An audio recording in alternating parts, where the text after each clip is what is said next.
આગળ વાત કરીએ સાવલી પંથકમાં ખેતી નુકસાનીનો સર્વે હાથ ધરાયો। રાજ્યમાં ચોમાસા બાદના વરસાદે કહેર મચાવ્યો છે, જેમાં સૌથી વધુ માર જગતના તાત ધરતીપુત્ર ખેડૂતોને વેઠવાનો વારો આવ્યો છે। તૈયાર ખેતીના સમયે કમોસમી વરસાદ અવિરતપણે વરસતા ખેતીમાં થયેલા નુકસાન અંગે સાવલી સહિતના ધારાસભ્યએ રાજ્ય સરકારને નુકસાનીનો સર્વે કરવા આદેશ કરાયા।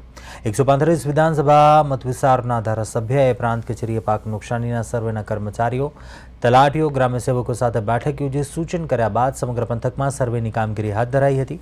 સાવલી પંથકમાં દિવેલા, કપાસ, તમાકુ, સોયાબીન, ખાસ કરીને ડાંગરમાં વ્યાપક નુકસાન થયું છે અને આજે તાલુકાના કરશિયા ગામે પણ ગ્રામ્ય સેવક દ્વારા પગે ચાલીને ખેતરે જઈ ગામના સરપંચ સહિત ખેડૂતોને બોલાવીને સર્વેની કામગીરી હાથ ધરાઈ હતી, જેથી ખેડૂતોની પ્રોસેસ પૂર્ણ કરી ઝડપી સહાય ચૂકવાય તે માટે સરપંચે આભાર પણ વ્યક્ત કર્યો હતો।